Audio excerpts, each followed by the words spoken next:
Stage पर मौजूद मजलिस इत्तेहाद मुस्लिमीन के तमाम जिम्मेदारान, वारिस पठान साहब, अतीक भाई, मुंबई से आए हुए सैफ पठान साहब, वहाँ बैठ जाइए।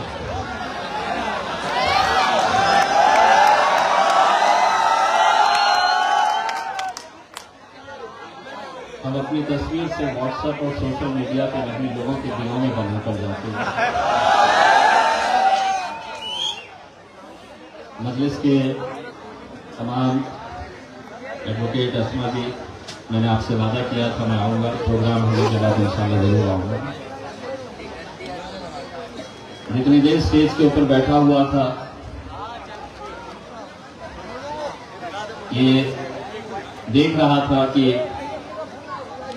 क्या वजह है कि एक नौजवान लड़का अतीक चुनावी मैदान में उतरता है और कुछ ही दिनों के अंदर यहाँ की फिजा बदल जाती है, यहाँ की हवा बदल जाती है। मैं एक बात का एतराफ़ करना चाहता हूँ, असदुद्दीन अवैसी, अकबरुद्दीन अवैसी साहब के बाद मैं अपने से बड़ा लीडर अगर किसी को मानता हूं तो वो अतीक सर को मानता हूं।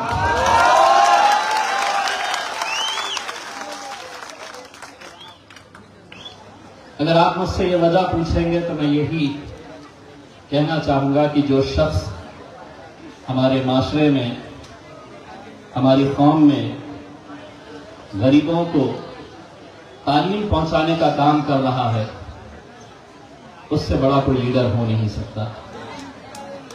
और पिछले कई सालों से अतीक सर जो काम कर रहे हैं वो लफ्जों में बयान नहीं किया जा सकता है। यकीनन मजलिस इत्तेहाद मुस्लिमीन अपना सर झुकाकर गोबंदी की हमारी माएं, बहनें, नौजवानों का, बुजुर्गों का हम तहे दिल से शुक्रिया अदा करते हैं। ये जो यकीन आप लोगों ने इस नौजवान लड़के के ऊपर आपने दिया, जीत और हार जो भी हो, हम हमेशा एक बात कहते हैं कि हमारा काम मेहनत करना है, जीत और हार का जो भी फैसला है वो अपना रब करता है। अल्लाह की मर्जी के बगैर पत्ता भी नहीं हिल सकता है। तो अगर कोई ये समझता है कि अगर किसी को हराकर, किसी को गिराकर कोई बहुत आगे निकलना चाहता है, अपने तकब्बुर में ये सोच रहा है कि मैंने सिर्फ यहां पर अतीक को नहीं हराया बल्कि औरंगाबाद से इम्तियाज जलील को भी हराया, तो एक बात अच्छी तरह से समझ लेना, अगर अपने ईमान पे यकीन है तो ये बात भी सुन लेना कि तुम इज़्ज़ु मन तशा व तुज़िल्लु मन तशा, इज्जत का और जिल्लत का देने वाला खुदा है। तुमने ये सोचा कि मुझे गिरा दोगे तो मैं खत्म हो जाऊंगा, आज तुम्हारे ही घर में देखिए अल्हम्दुलिल्लाह कितनी मोहब्बतों से मुझे नवाजा जा रहा है। अतीक हारने के बावजूद भी हारा नहीं है, उसने लोगों की मोहब्बतों को जीता है। यह अलग बात है कि कुछ आंकड़े कम हो गए होंगे, यह अलग बात है कि जो मेरे कायद बैरिस्टर असदुद्दीन अवैसी पार्लियामेंट में पिछले 20 सालों से अकेले बैठते थे, यह आप लोगों की दुआओं का नतीजा है कि 5 साल उनके बाजू बैठने का शर्फ मुझे भी हासिल हुआ था। इससे बढ़कर और फख्र की क्या बात हो सकती है कि जो शख्स अकेले लड़ता था पार्लियामेंट के अंदर, उनके बाजू, उनके पीछे बैठने का मौका आप लोगों की दुआओं की वजह से अल्लाह ने मुझे भी फराहम किया था। ठीक है, वोटों से इस बार मैं हार गया और मुझे हराने के लिए जिन जिन लोगों ने जो ताकतें लगाई थी, जिन जिन लोगों ने जो साजिशें रची थी, आज अगर एकनाथ शिंदे के जितने भी आमदार हैं उन्हें लोग गद्दार कह के पुकारते हैं, मैं समझता हूं अगर मुसलमानों का सबसे बड़ा गद्दार है तो लाल टोपी पहनकर तुम्हारी गलियों में घूमने वाला यह अबू आसिम है।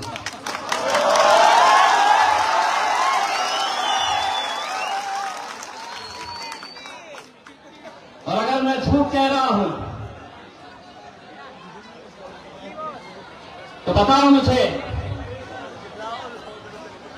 कितने की डील हुई थी, कितने का सौदा हुआ था देवेंद्र फडणवीस के साथ। इम्तियाज जलील को हराना है, तुझे हमारी मदद करनी होगी। मैं जानता हूं दौलत इतनी कमा लिया है कि अंदर जाने का डर सता रहा था, तो सोचा कौम का सौदा कर लो। एक बात अच्छी तरह से समझ लेना, आगाज तूने किया है, अंजाम तक तुझे इंशाअल्लाह हम पहुंचाएंगे। गोवंदी की आवाम पहुंचाएगी। जिन मां ने, जिन बुजुर्गों ने हमारी हार पर, अतीत की हार पर अपने आंसू बहाए, गिड़गिड़ा कर रोए, मैंने कितने ऐसे बुजुर्गों को, कितने ऐसे घरों में उस दिन खाना नहीं बना क्योंकि वो अफसोस मना रहे थे ये नौजवान लड़के के हार का, औरंगाबाद से इम्तियाज जलील के हार का। लेकिन हम यही कह रहे थे कि हम गिरे हैं, इसका मतलब यह नहीं है कि हम उठेंगे नहीं। इसका मतलब यह नहीं है कि अब हम खड़े नहीं होंगे, दौड़ेंगे नहीं। मुझे अतीक ने कल बताया, इम्तियाज भाई 2 दिन पहले परमिशन मिली थी, लेकिन पुलिस वाले अब कह रहे हैं कि ये इलाके में जलसा नहीं होना, बहुत दबाव डाला जा रहा है। मैंने अतीत से कहा, इलाके कुत्तों के होते हैं,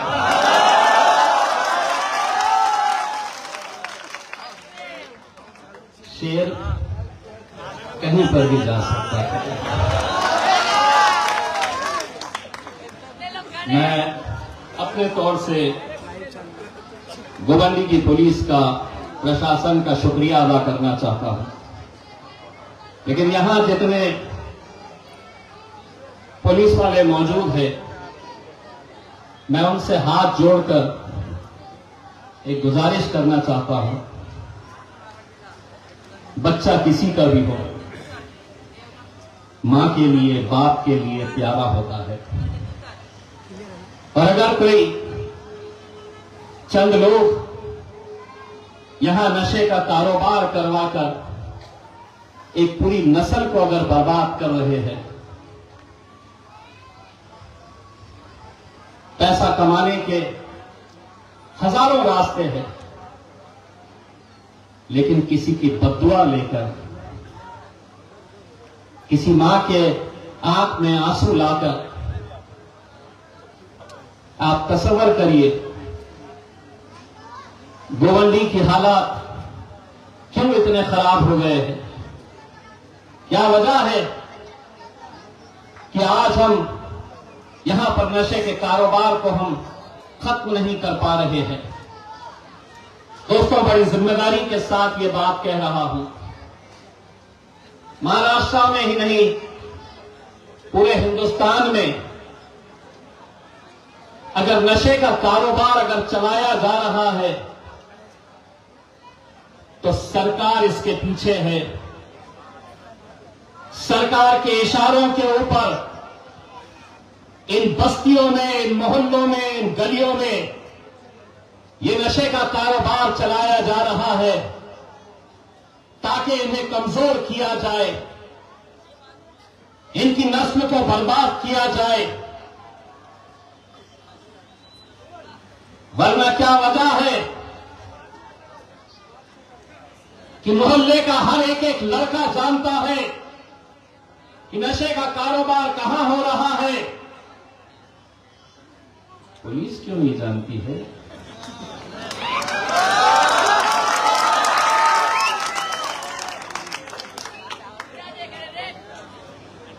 जानती है,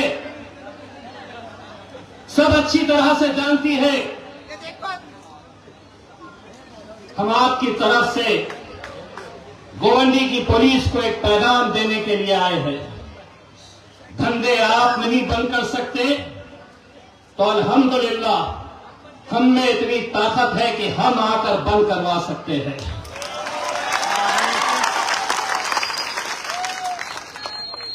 हम कब तक अपने नौजवानों को ऐसे ही अपनी आंखों के सामने मरते हुए देखें? और ये सिर्फ गोवंडी की बात नहीं है, मुसलमानों की आबादी मुंद्रा में है, वहां पे भी जहां जहां पर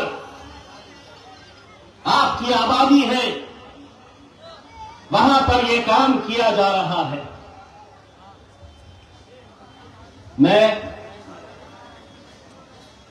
आज आपके बीच में आपका शुक्रिया अदा करने के साथ साथ आज महाराष्ट्र के अंदर महानगर पालिका, नगर पालिका, जिला परिषद, पंचायत इसके इलेक्शन अगले 2-3 महीनों के अंदर होने वाले हैं। और हमने तय किया था कि हमारी शुरुआत उस मुकाम से करेंगे कि जहां पर हमें इतनी मोहब्बतों से नवाजा गया था। इसीलिए मजलिस का पहला जलसा पूरे महाराष्ट्र में आज गोवंडी से हमने शुरुआत की है। आपकी दुआएं रहेगी,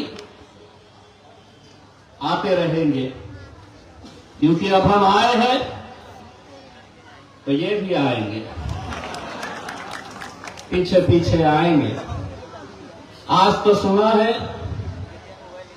देवनार में लाल टोपी पहनकर घूम रहे थे। मुझे किसी ने फोन किया, बोले साहब लाल सिंह वाला बकरा घूम रहा है, ले लूं क्या? मैंने कहा बकरी ईद पे हलाल का गोश्त चलता है, हराम का नहीं चलता।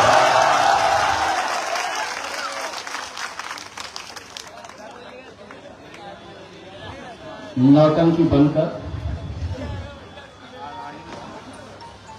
किसी ने बताया, आतिफ सर ने बताया, यहां पर उनके लोग आते हैं और कहते हैं कि मजलिस इत्तेहाद उल मुस्लिमीन वो जमात है जो नौजवानों को बरगलाती है, जो नौजवानों को भड़काने का काम करती है। हम सेक्युलर पार्टी है, जूती पे मारता है इम्तियाज जलील तुम्हारी जैसी सेक्युलर पार्टियों को, जूती पे रखते हैं हम उन तमाम सियासी पार्टियां जो अपने आप को सेक्युलर कहती है। क्योंकि जब तुम पर वक्त आता है तो क्या नरेंद्र मोदी, क्या एकनाथ शिंदे, क्या अजीत पवार, क्या शरद पवार, क्या अखिलेश पप्पा, सब एक ही थाली के चट्टे बट्टे हैं। और अगर हम फिरका परस्त हैं तो है, जो भाषा तुम्हें समझ में आती है वो भाषा में जवाब देने का हुनर अगर किसी के पास है तो वो मेरे कायद बैरिस्टर असदुद्दीन अवैसी के पास है। तो बकरे की मंडी में घूमते रहे, वो कुवैत चला गया, कतर चला गया, जिद्दा चला गया। मेरा कायद इंटरनेशनल लेवल पे घूम रहा है, तो मैं बकरों के बीच में जाके बैठ क्यों गया? आज अल्हम्दुलिल्लाह इस मुल्क के एक मुसलमानों को इस बात का फख्र होना चाहिए, इस मुल्क के एक मुसलमानों का सर ऊंचा होना चाहिए, क्योंकि जब इस मुल्क के ऊपर आंच आई तो सबसे पहले हमारे मजहब ने जो हमें सिखाया है मुल्क से वफादारी, अगर इसका सबक किसी ने बताया है, चीख चीख के पड़ोसी मुल्क को लताड़ा है, तो वो मेरा कायद बैरिस्टर असदुद्दीन अवैसी है। क्या कसूर था उन लोगों का? आज हर सियासी पार्टी ये नहीं खाना, ये नहीं पहनना, ये जमीन तुम्हारी नहीं, ऐसा बोलना, अजान नहीं देना, नमाज नहीं, हमारी बच्चियों ने हिजाब नहीं पहनना। हर रोज कोई ना कोई खड़ा होता है, हर रोज एक नया फतूर छोड़ देता है, दिन भर मीडिया के ऊपर हंगामा चलते रहता है, हमको रोका जाता, हमसे वफादारी का सबूत मांगा जाता। लेकिन एक बात अच्छी तरह से हम गोवंडी की आवाम की तरफ से ये बात आपको बता रहे हैं,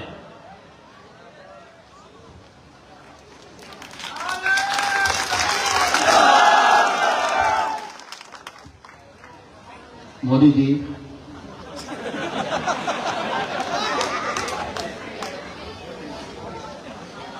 मित्रों, आप क्या समझ रहे हैं? आप हमें परेशान करेंगे तो हम कहीं चले जाएंगे? ना, कहीं नहीं जाने वाले। ये मुल्क जितना आपका है, जितना देवेंद्र फडणवीस का है, जितना एकनाथ शिंदे का है, जितना शरद पवार का है, जितना अजीत पवार का है, जितना अखिलेश पप्पा का है, उतना ही ये मुल्क हमारा है। बार बार कितनी मर्तबा हमने समझाना आपको, क्यों नहीं समझ में आ रहा आपको? आप समझ रहे हैं कि इनको ऐसा परेशान करो ये कहीं चले जाएंगे। मैं कुर्सी के ऊपर बैठा हुआ था, बार बार मेरे भाई पे नजर जा रही थी।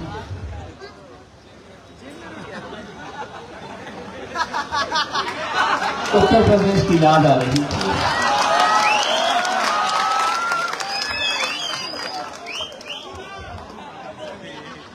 इनको देख रहा था और मैं उत्तर प्रदेश की याद मुझे सदा रही थी। एक दिन तकरीर में कह दिए यहां के मुसलमानों ने कटोरा उठाना और पाकिस्तान चले जाना वाला ये सोन तखले।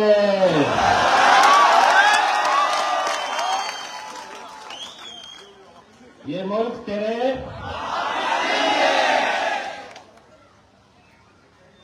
मैं वैसे ही बोला, पुलिस वालों ने कैमरा उठा लिया। मैंने बोला बना तेरा केस बनता अपने पे।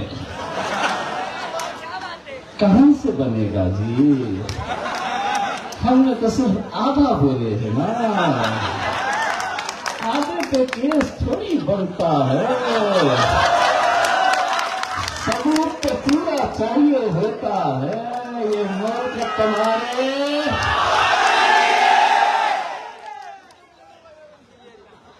अब क्या करते, अब क्या करते? लाल सिंह वाला बकरा फोन करेगा, बनाओ केस, हम बोलेंगे ए बकरे ये ले।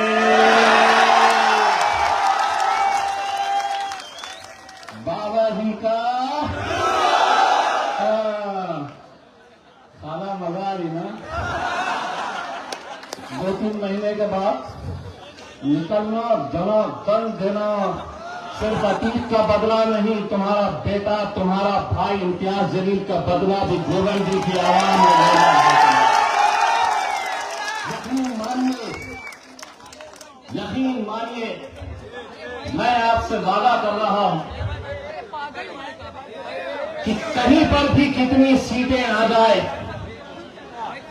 गोविंदी के अंदर अगर आप लोगों ने मजलिस को कामयाब किया तो सबसे पहला जीत का जश्न इंशाअल्लाह हम गोवंदी के अंदर मनाएंगे, जिसके अंदर असदुद्दीन अवैसी साहब भी यहां पर आए।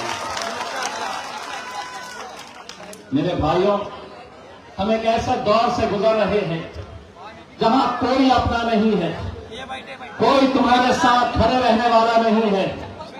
हमारी लड़ाई, ये मेरे को पीछे से बोल रहे 4 मिनट बचे हैं, T20 के अंदर आखिरी ओवर के अंदर ही बैटिंग चलती है।